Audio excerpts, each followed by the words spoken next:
नमस्कार, आप live cities देख रहे हैं। मैं हूं जय शुक्ला। देखिए, लोकसभा चुनाव से जुड़ी बिहार की सियासत से सबसे बड़ी खबर हम आपको बताने जा रहे हैं। लंबे इंतजार के बाद आखिरकार महागठबंधन में सीटों का फॉर्मूला जो है वो सेट कर लिया गया है।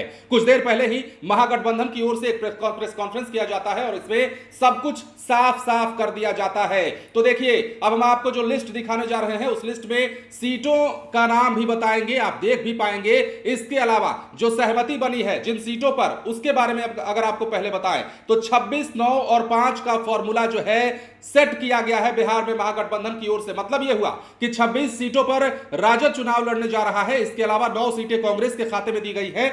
इसके अलावा वाम दल की बात कर लेते हैं तो वाम दल को 5 सीटें लड़ने के लिए दी गई है। अब ये लिस्ट आप देखिए जो हम आपको दिखा रहे हैं। राजद कोटे में जो सीटें आई हैं वो हम आपको सबसे पहले बताते हैं।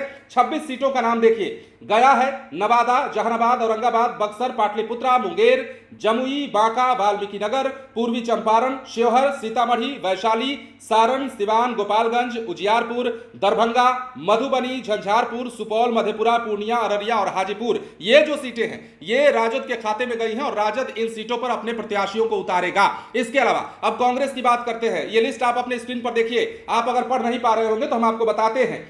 कांग्रेस को जो सीटें मिली हैं उसमें किशनगंज, कटिहार, भागलपुर, मुजफ्फरपुर, समस्तीपुर, वेस्ट चंपारण यानी कि पश्चिमी चंपारण, इसके अलावा पटना साहिब, सासाराम, महाराजगंज, ये जो 9 सीटें हैं वो कांग्रेस के खाते में गई हैं। अब सीपीआईएमएल को जो सीटें दी गई हैं उनमें 3 सीटें हैं। आरा है, काराकाट है और नालंदा है। इसके अलावा सीपीआई की बात करें तो सीपीआई को 1 सीट बेगूसराय दी गई है और सीपीएम को खगड़िया में लड़ने के लिए सीट दी गई है। तो ये महागठबंधन का जो फॉर्मूला है सीट शेयरिंग का, काफी दिनों से चर्चा चल रही थी, बात चल रही थी और कहा जा रहा था कि महागठबंधन जो है वो एनडीए से पिछड़ता हुआ दिखाई दे रहा है। कहा तो यह भी जा रहा था पॉलिटिकल पंडितों के द्वारा कि लालू प्रसाद यादव इस बार जिस मोड में दिख रहे हैं वो मोड ये बता रहा है कि कहीं ना कहीं उन्होंने पहले से ही सरेंडर कर दिया है। मतलब सीट शेयरिंग को लेकर ही बातें चल रही थी और अब तक सीट शेयरिंग महागठबंधन में ना हो पाना एक बड़ा सवाल बना हुआ था। लेकिन अब अभी से ठीक कुछ देर पहले जब आप ये खबर देख रहे हैं उससे पहले महागठबंधन की ओर से एक प्रेस कॉन्फ्रेंस का आयोजन किया जाता है। अब्दुल बारी सिद्दीकी की ओर से सीटों का ऐलान किया जाता है। 26 सीटों पर आरजेडी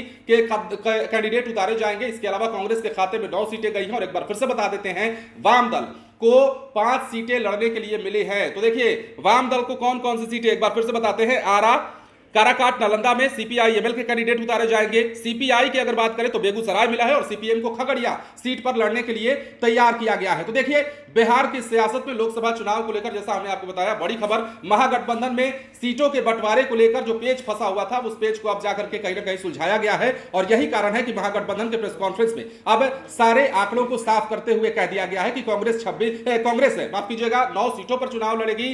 राजद 26 सीटों पर और वाम दल को 5 सीटें दी गई है। फिलहाल बने रहे लाइव सिटीज के साथ। धन्यवाद।